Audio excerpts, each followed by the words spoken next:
Ya, jadi ITB itu mempunyai rencana induk pengembangan. Dan di dalam rencana induk pengembangan tahun 2025 sampai 2050 itu sudah ditetapkan tahapan-tahapan pengembangan ITB.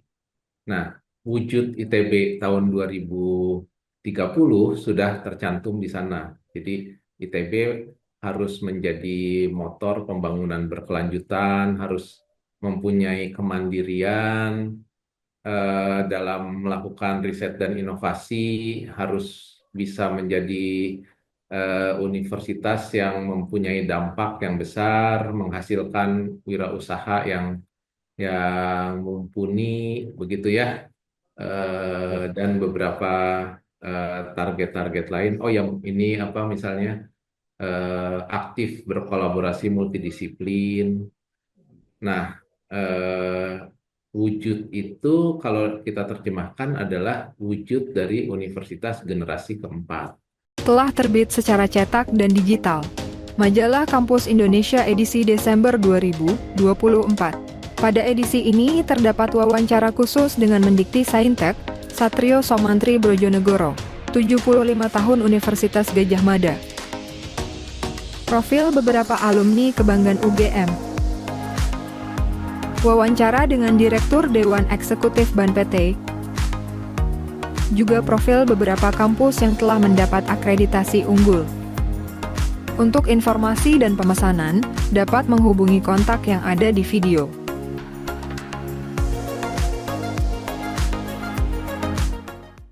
Di kanal Inspirasi untuk Bangsa, mudah-mudahan kanal ini selalu bisa memberi inspirasi, motivasi, dan edukasi.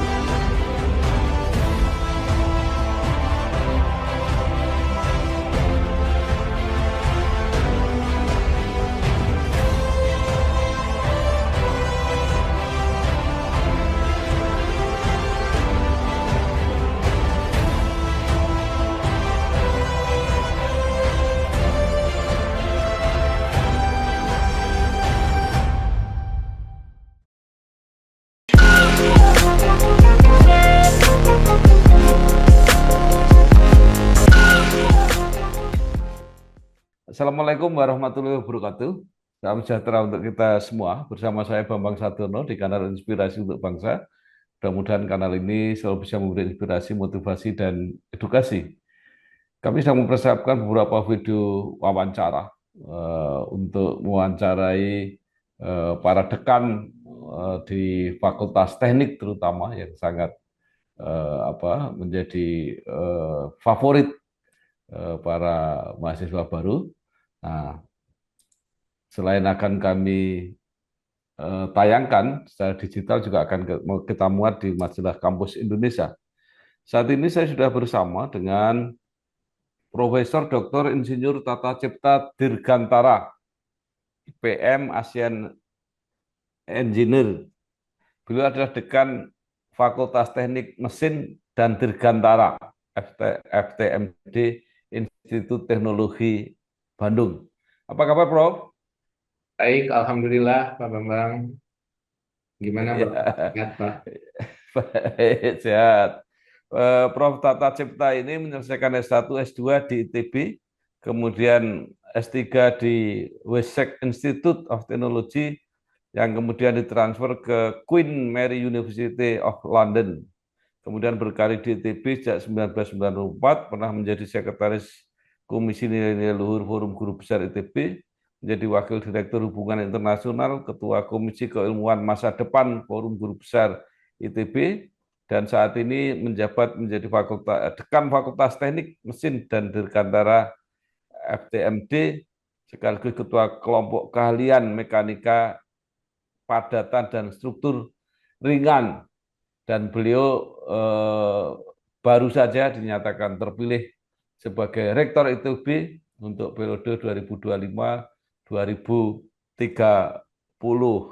Nah, Prof, supaya lebih jelas, mungkin secara sepintas bisa diceritakan tentang perjalanan karir yang begitu panjang. Cuma saya agak penasaran sedikit mengenai nama Dirgantara. kok jurusannya sama. Apakah itu kebetulan atau seperti apa? Nah, nanti tolong diceritakan. Ya, Silakan, Bro. ya baik. Terima kasih Pak Bambang. Jadi ayah saya itu adalah dosen di ITB, dosen mesin. Hmm. Kemudian saya itu lahir di Jalan Ganesa sebetulnya, lahir di Boromius. Ah, Kemudian waktu itu bapak saya itu rumah dinasnya di Jalan Ganesa, persis di seberang Aula Barat. Jadi masa ya. kecil saya memang di sekitaran ITB itu, lapangan Aula Barat adalah halaman rumah saya sebetulnya. Kenapa diberi nama Tata Cipta Dirgantara? Karena saya lahir itu pada masa-masa apa proyek Apollo itu sedang berlangsung, Oh, gitu. Jadi pendaratan di bulan itu. Jadi kakak saya juga namanya Antariksawan, saya Dirgantara. hmm. Kakak saya yang satunya lagi Purnamawati, gitu. Jadi memang seri bulan anak-anaknya bapak saya. Ya, Jadi itu nama ya, tentang nama, gitu ya. Jadi ya. saya diberi nama Tata Cipta Dirgantara gitu, menata dan mencipta Dirgantara gitu. Kemudian sekarang entah gimana, memang saya berkarir di area eh, tersebut begitu ya. Ya. Eh, saya menyelesaikan S3-nya di bidang struktur ringan waktu itu, membuat model perambatan retak untuk bodi pesawat terbang. Jadi itu Hmm. Pak Habibie pun eh, apa disertasi S3-nya tentang itu. Jadi saya waktu waktu saya S3 saya baru tahu bahwa oh waktu nyari-nyari literatur gitu ternyata ini bidang yang ditekuni oleh Pak Habibie juga. Nah, kemudian saya selesai S3 itu tahun 2000, tapi pada saat itu situasi ekonomi di Indonesia sedang tidak begitu baik, dan juga ITB itu waktu itu baru berubah status menjadi eh, BHMN, dan tidak ada Hmm. penerimaan pegawai pada tahun itu. Jadi saya kemudian kebetulan ada kesempatan untuk melakukan postdoc dalam proyek kerjasama konsorsium Eropa begitu ya, bersama Airbus dan beberapa universitas. Jadi saya akhirnya postdoc mengerjakan proyek itu selama 3 tahun. Kemudian sudah 3 tahun, saya tanya lagi apakah udah bisa pulang, dan waktu itu katanya akan ada pembukaan penerimaan pegawai segera. Jadi Hmm. saya pulang. Tapi yang namanya segera itu rupanya 3 tahun kemudian. Jadi saya pulang itu dalam keadaan nggak punya pekerjaan begitu ya, dan saya bekerja tanpa status boleh dibilang selama beberapa tahun sampai akhirnya bisa diangkat menjadi pegawai negeri pada tahun 2006. Kemudian ya sejak itu saya nggak kemana-mana lagi sampai hari ini gitu. Kurang lebihnya seperti itu Pak. Tadi Bapak udah menyampaikan saya Ya, pernah di kerjasama internasional ya, di begitu ya. ya. Nah, pengelompokannya itu juga menurut saya eh, menarik, Bro. FTMD, Fakultas Teknik Mesin dan Dirgantara. Itu seperti apa ini hubungannya mesin dengan Dirgantara? Jadi teknik mesin itu pada tahun 41 berdiri di ITB. Nah, pada tahun 62 sebetulnya sudah ada jalur namanya jalur penerbangan, Pak. Itu sebetulnya Hmm. aerospace engineering itu udah cikal Ya, ya, bakalnya ya, ya, udah ya. dari sejak Ya, 1962. Kemudian ya, tahun 95 itu ada teknik material begitu ya. Nah, ya, eh, kemudian tahun 9 berapa ya? 97 kalau saya tidak salah, eh, teknik penerbangan itu memisah menjadi departemen sendiri. Jadi kita ada departemen teknik mesin dan departemen teknik penerbangan waktu itu.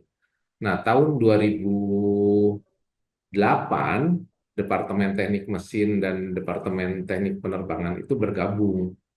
menjadi Fakultas Teknik Mesin dan Dirgantara. Gitu. Jadi kenapa kenapa namanya Teknik Mesin dan Dirgantara? Karena itu gabungan dari dua departemen. Begitu, Pak. Ya, artinya Tapi teknik kalau mesinnya dari itu sisi keilmuan, kalau dari sisi keilmuan sebetulnya sangat sangat beririsan. ya, maksudnya teknik mesin di situ masih bersifat umum, ada teknik mesin yang umum atau sudah menjurus hanya teknik mesin penerbangan. Enggak. Jadi kalau teknik mesin itu mulai dari yang terkait misalnya energi termal itu ya pembangkit listrik, kemudian Ya, yang terkait dengan kendaraan begitu ya, kemudian pengkondisian udara, mechanical engineering untuk ya, di bangunan gitu ya, air condition, kemudian terkait dengan bahan bakar, ada yang terkait dengan material maju, sampai ke struktur pesawat, aerodinamika, mekanika terbang gitu. Jadi kita punya eh, banyak bidang keahlian, Pak, termasuk juga manufaktur begitu ya. ya. Itu semua ada di dalam fakultas kami. Ya, baik. Nah, eh, fakultas teknik ini termasuk, apalagi di ITB, termasuk program studi yang apa ya, sangat sangat besar peminatnya. Nah, mungkin bisa diceritakan pengalaman ini sampai berapa perbandingan antara yang ingin masuk dan yang bisa diterima, Bro? Iya, kalau perbandingannya tuh saya nggak nggak hafal angkanya, tapi kalau nggak salah 1 banding sekitar 20 lah. Jadi untuk satu kursi Ya, itu 20 pelamar. Eh, Kurang lebih yang jadi passing grade untuk masuknya itu adalah 2,5% terbaik dari lulusan SMA se-Indonesia. Jadi dua setengah jadi persen tinggi terbaik. sekali ya. Ya. Kalau yang apa, yang bisa diterima dan keseluruhan apa mahasiswa yang ada di fakultas ini studi body sampai sekarang berapa? Eh, Kami itu setiap tahun sekarang menerima 400 mahasiswa S1 per tahun.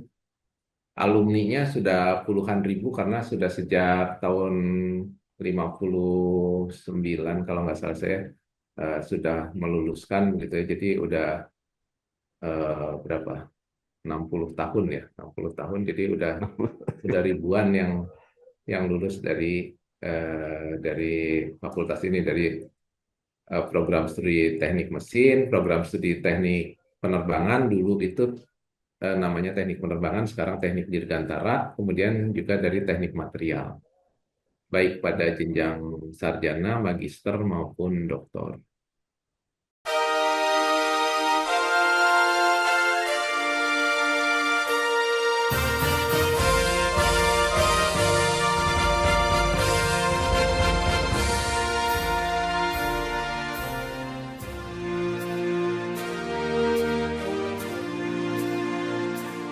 Ya, mungkin masyarakat lebih mudah mengerti fakultas ini dari potret alumninya, Bro. Ya, Jadi mungkin bisa digambarkan siapa saja alumni-alumni yang sangat populer atau terkenal. Jadi bisa membayangkan, oh hasilnya seperti itu. ya. Kalau yang mungkin paling mudah itu misalnya Pak Habibie itu ya, yang Hmm. industri pesawat terbang, beliau adalah dulu sempat di ITB sebentar, tapi kemudian melanjutkan ke Jerman. Nah, bersamaan dengan Pak Habibie itu ada namanya Pak Diran. Pak Diran adalah Chief Engineer dari CN 235. Kemudian menjadi Ketua Komite Nasional Keselamatan Transportasi. Kemudian ada Pak Said Jeni yang juga menjadi Chief Engineer N250. Kemudian kalau hari ini kita bisa lihat misalnya Direktur Kilang Pertamina Indonesia adalah Pak Taufik Aditya Warman, itu alumni mesin angkatan 86. Ada lagi, kalau kita lihat itu direktur di Pupuk Kaltim itu alumni mesin angkatan 82 Pak Komaruzaman. Kemudian di industri manufaktur misalnya yang terkenal itu Pak Teddy Rahmat, itu salah satu yang Hmm. tokoh prominent, itu adalah alumni kami. Pak Beni Subianto juga alumni kami dulu, itu di Astra ya, Ya, eh, ya, ya. chairman di eh, Astra Auto Parts. Sekarang Pak Hamdani adalah alumni kami, angkatan 83. Jadi, jadi itu industri manufaktur begitu ya, industri proses itu banyak sekali alumni-alumni kami. Yang di pemerintahan misalnya Pak Archandra Tahar, Wamen ESDM, Oh, itu adalah ya. alumni kami. Sebelumnya ada Pak Susilo juga, alumni kami. Kemudian Direktur Direktur Garuda Maintenance Facility adalah alumni kami. Jadi semacam itu Pak. Ya, Itu apa, Direktur Teknologi Pindad juga alumni kami. ya. Jadi Baik. industri saya kira cukup banyak sekali. Ya. Baik. Nah, sekarang yang terbaru, Ya, Prof. Tata ini baru saja terpilih menjadi Rektor ITB untuk periode 2025-2030. ya. Nah, mungkin apa yang bisa diceritakan dan apa yang apa ya dimimpikan atau akan dilakukan nanti saat menjalankan posisi sebagai rektor. Iya. Jadi ITB itu mempunyai rencana induk pengembangan. Dan di dalam rencana induk pengembangan tahun 2025 sampai 2050 itu sudah ditetapkan tahapan-tahapan pengembangan ITB. Nah, wujud ITB tahun 2030 sudah tercantum di sana. Jadi ITB harus menjadi motor pembangunan berkelanjutan, harus mempunyai kemandirian dalam melakukan riset dan inovasi, harus bisa menjadi universitas yang mempunyai dampak yang besar, menghasilkan wirausaha yang mumpuni, begitu ya. Ya. Dan beberapa target-target lain. Oh, yang ini apa misalnya, aktif berkolaborasi multidisiplin. Nah, eh, wujud itu kalau kita terjemahkan adalah wujud dari universitas generasi keempat. Nah, maka Hmm.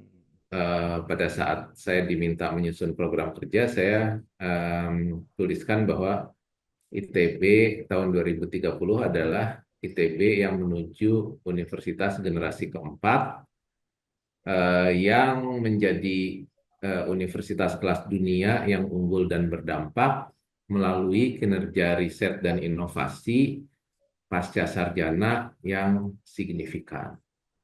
Begitu, Pak. Kenapa seperti itu? Karena Ya. eh, kita tahu bahwa kita sedang menuju Indonesia Emas 2045 dan dibutuhkan SDM-SDM, iptek, dan juga ilmu-ilmu pengetahuan dan teknologi baru untuk kemandirian dan hilirisasi sumber daya alam kita. Maka eh, wujud itulah yang Ya. kita ingin kejar agar ITB menjadi Ya. kelas dunia tapi tetap Ya. relevan untuk pembangunan bangsa. Ya. Eh, Menarik tagline Prof. Tata ini pada waktu apa menjelaskan programnya. Kalau kolaborasi inovasi mungkin sudah apa ya sudah banyak yang mengerti. Tapi di situ ada kata empati. Itu maknanya apa, Bro?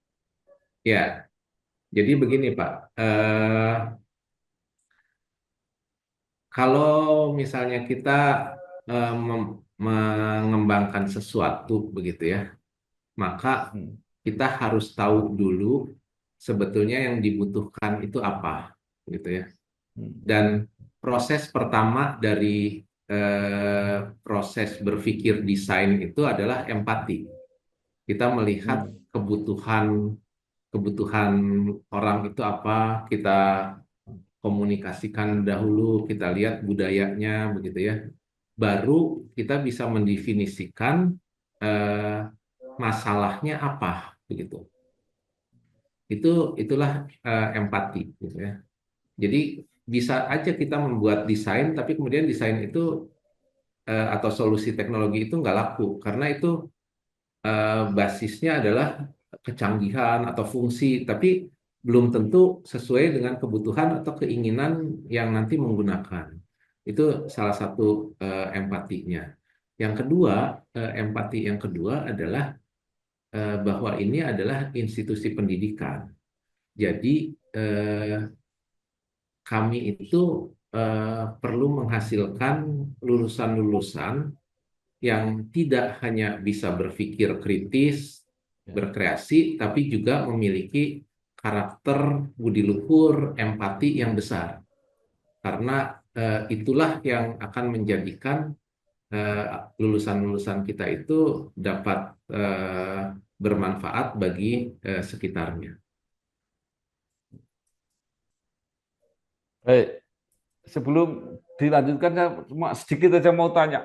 Kalau Pak Menteri Pendidikan Tinggi sekarang, Pak Satrio Sumantri, Ya, itu konon juga dari Teknik Mesin ITB. betul, betul.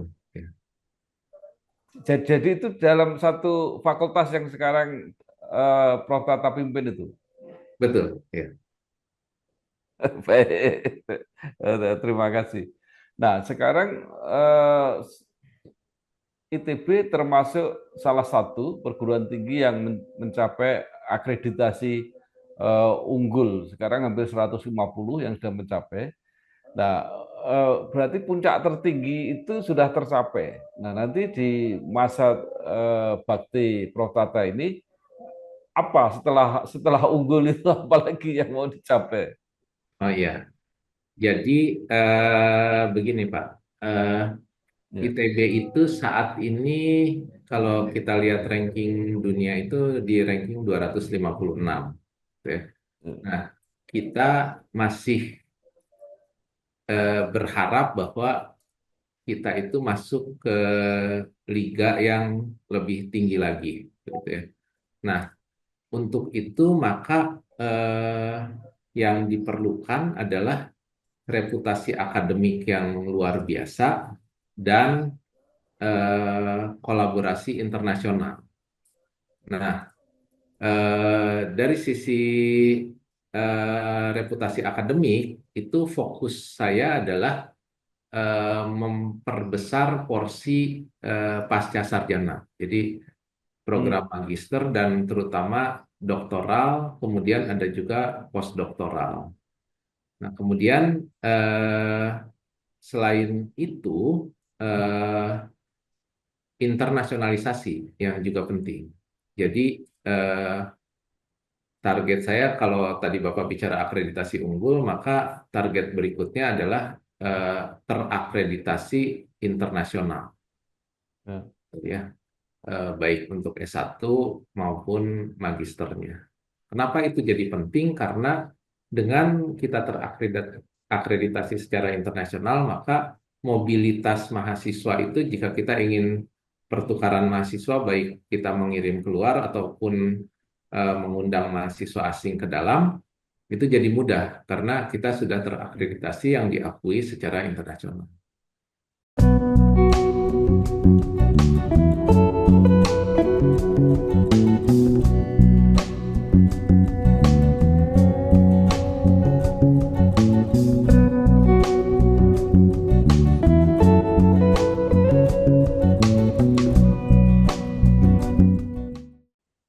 Ya. Nah, jadi seperti itu. Prof, ya, yang menarik tadi lebih mengembangkan ke apa program pasca, Iya. eh, itu berarti termasuk jumlah mahasiswanya nanti juga akan lebih besar yang magister, doktoral semacam itu, Pak. Iya, jadi sekarang ini apa jumlah mahasiswa pasca sarjana kita itu di 26% kalau nggak salah atau 27%, itu ada 6 ribuan lebih mahasiswa S2 dan 1.423 mahasiswa S3. Nah, jumlah 5 tahun lagi harapannya kurang lebih ada 10.000 mahasiswa S2 dan 3.600 mahasiswa S3. Itu harapannya. Nah, dari yang 10.000 mahasiswa S2 itu, sebagian itu melakukan apa program master yang eh, lebih aplikatif, dan sebagian lagi melakukan program master yang lebih eh, saintifik gitu ya, riset saintifik yang menuju ke arah studi lanjut S3. Ya, Prof, tadi Prof menyebut akan ada juga program postdoktoral. Ya, Kelihatannya di Indonesia belum begitu lazim ya, Prof. eh, postdoktoral itu bukan bukan studi, Pak. Itu sebetulnya Hmm, eh, postdoktoral itu adalah bekerja. Biasanya biasanya itu pekerja riset eh, yang dikontrak selama beberapa tahun. Jadi kalau di negara-negara maju itu umum sesudah lulus S3, kemudian eh, lulusan doktor itu tidak langsung keluar ke industri atau kemana, tapi ya, kemudian melanjutkan risetnya itu pada jenjang postdoktoral, gitu. Dan itu statusnya adalah karyawan tidak tetap, gitu. Jadi peneliti ya, peneliti yang dikontrak selama beberapa tahun untuk melakukan riset-riset tertentu. ya. Artinya di Indonesia yang sudah ada di mana, Prof? Di ITB atau di Di tempat ITB lain juga? sudah ada, di UNER sudah ada, di universitas-universitas Ya, yang besar-besar saya kira sudah mulai ada. ya, Dan itu mereka direkrut dan bekerja full time. ya. Baik, Di Prof. BRIN juga Sekarang tadi setahu saya, di BRIN juga ada. ada ya. Prof tadi sudah sebut perguruan tinggi BHMN, sekarang kan dikenal dengan PTNBH. ITB termasuk yang sudah cukup lama. Nah, kira-kira dengan status PTNBH itu apa kelebihannya? Atau ada nggak kekurangannya, itu negatifnya ada nggak gitu? Ya, jadi sebetulnya yang diharapkan oleh pemerintah atau dulu ya pada saat memulai PTNBH atau BHMN itu adalah eh, otonomi gitu ya. Jadi Hmm, eh, universitas itu menjadi badan hukum sendiri yang iya, otonom, kemudian dia dapat mengelola eh, mengelola urusannya sendiri, begitu ya. Kalau di dunia usaha kan ada kementerian, kemudian ada BUMN. Pegawai iya, BUMN itu kan bukan pegawai negeri kan, dia pegawai perusahaan tapi itu milik negara. Nah, sama seperti yang ini, misalnya ada pegawai negeri di kementerian dan ini ada universitas. Universitas itu adalah badan hukum universitas tapi milik negara, tapi otonom begitu ya. Nah, dulu yang dirancang itu seperti itu. Jadi kami harapannya itu dulu bisa memiliki kebebasan dalam perencanaan perencanaan yang akademik. Dan sekarang sebetulnya dari sisi akademik itu sudah terjadi. Jadi kalau kita mau mengembangkan program studi baru atau mau melakukan kerjasama riset dan sebagainya itu sudah terjadi. Yang harusnya juga terjadi adalah eh, otonomi dalam hal yang non akademik. Jadi kepegawaian, keuangan, tata kelola dan sebagainya.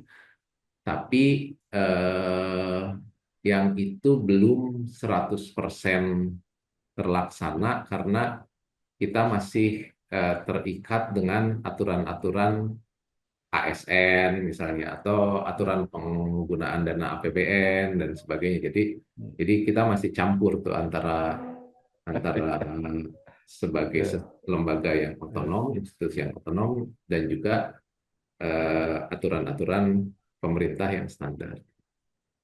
Ya. Baik, yang juga menarik tadi pengelolaan keuangan PT NBH. Salah satu mungkin adalah kemandirian dan apa ya pengumpulan dana abadi barangkali yang Ya, di beberapa perguruan tinggi sudah mulai. Nah, bagaimana situasi ini di ITB mengenai dana abadi? dana abadi ya. Nah, dana abadi ITB itu sekarang kurang lebih ada 300-an miliar dana abadi ITB. Idealnya mungkin kalau kita melihat yang ada di universitas-universitas terkemuka itu dana abadinya tuh puluhan triliun kalau rupiah dirupiahkan gitu ya. Jadi kalau kita melihat yang ada di ITB itu sebetulnya masih jauh sekali. Tapi ITB itu udah termasuk yang dana abadinya Ya, paling besar di Indonesia gitu. besar. Meskipun baru Ya, 300 miliar itu gitu ya. Jadi patut disyukuri, namun sebetulnya kalau kita mau jadi universitas kelas dunia itu masih jauh dari mencukupi gitu. Nah, harapannya ya, kita bisa menggalang dana abadi itu sedemikian rupa sehingga eh, nanti kalau kita punya dana abadi itu perputarannya bisa digunakan untuk kegiatan-kegiatan universitas. Tapi ya itu memang eh, mungkin juga kultur filantropi di Indonesia belum sekuat di negara-negara maju ya. gitu ya, karena itu biasanya eh, dana abadi itu diperoleh dari donasi-donasi baik perseorangan, terutama alumni-alumninya maupun perusahaan-perusahaan. Ya, baik.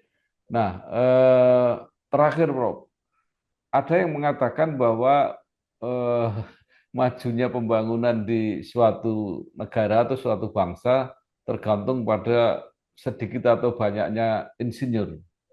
Nah, apa menurut pendapat Prof Tata ini, terutama dikaitkan dengan target Indonesia Emas 2045? Apakah sumber daya teknik insinyur ini sudah cukup untuk Indonesia? Ya, jadi kalau kita lihat GDP Indonesia itu dalam 10 tahun terakhir, rentang 10 tahun terakhir, itu Ya, kita ada di kisaran 3.000 akhir dan sekarang masih di 4 ribuan sekian ya, belum mencapai hampir 5.000 gitu ya. Sementara kalau kita lihat pada rentang yang sama, Cina begitu ya, itu mungkin GDP-nya melipat 3 pada periode ya, yang sama. Indonesia ya, meningkat 30%. Kenapa seperti itu? Karena Cina itu sejak tahun 90-an berinvestasi besar-besaran pada universitasnya. Waktu itu kita belum dengar, mungkin Tsinghua, Xi'anjiatong University, kemudian Southwest Jiatong University dan sebagainya ya. Itu universitas-universitas yang bagus-bagus, Beijing, ya, Peking University dan seterusnya. ya, Nah, eh, mereka secara konsisten menjadikan universitas itu eh, ujung tombak pembangunan. Kemudian mereka melakukan terobosan-terobosan teknologi, kemudian memiliki konsistensi kebijakan yang melintasi waktu tuh. Jadi kalau kita hari ini melihat universitas-universitas di Cina dan teknologi di Cina itu demikian hebat, sebetulnya apa yang dilakukan itu dimulai 20-25 tahun yang lalu. Malahan kalau sekarang 2000, mungkin 30 tahun yang lalu lebih gitu ya. Nah, eh, Indonesia itu saat ini sedang dalam posisi negara berpenghasilan menengah. Dan kalau kita hmm, ingin keluar dari jebakan negara berpenghasilan menengah, maka tidak bisa tidak, kata kuncinya adalah sumber daya manusia yang berkualitas, yang bisa menciptakan nilai tambah dari eh, sumber daya alam yang ada. Dan Hmm. sekarang ini kan kita dengar ya hilirisasi, Ya, ya, ya. kemudian komersialisasi gitu ya. Itu semua sebetulnya sudah menjadi program dari pemerintah, dan untuk bisa menghilirkan sumber daya kita, maka kita perlu teknologi. Nah, teknologinya Ya. itu dari mana? Apakah mau beli atau kita kembangkan sendiri? Ya. Hmm. Misalnya yang sederhana aja ya, dari produk kelapa sawit itu bisa ada Ya. sekian puluh produk turunannya yang punya nilai lebih. Mineral kita jika diproses di dalam negeri sekarang sudah mulai ya, ada smelter, kemudian mulai membuat paduan-paduannya, itu nilainya bisa puluhan kali lipat. Apalagi kalau sampai jadi produk gitu ya, misalnya produk baterai atau sel surya atau kendaraan gitu, itu nilai tambah dari sumber daya alam kita itu akan meningkat dengan signifikan. Nah, eh, disitulah eh, peran dari apa, program-program studi yang terkait dengan sains, teknologi, rekayasa, matematik, begitu ya. Disitulah pentingnya saya kira. Terima kasih sekali Profesor Dr. Insinyur Tata Cipta Dirgantara IPM Asian Engineer, Dekan Fakultas Teknik Mesin dan Dirgantara ITB yang sekaligus sudah terpilih untuk menjadi Rektor ITB periode 2025-2030. Banyak sekali yang sudah disampaikan dan banyak sekali juga yang sudah digambarkan kira-kira ITB ke depan dan kebutuhan Indonesia ke depan. Luar biasa, sekali lagi terima kasih Prof. Sukses selalu. Wassalamualaikum warahmatullahi wabarakatuh. Waalaikumsalam warahmatullahi wabarakatuh. Telah terbit buku 100 perguruan tinggi akreditasi unggul. Buku 100 perguruan tinggi akreditasi unggul berisi tentang profil dan perjalanan dari 100 perguruan tinggi yang telah mendapatkan akreditasi unggul. Untuk informasi dan pemesanan buku, bisa menghubungi salah satu nomor yang tercantum dalam video.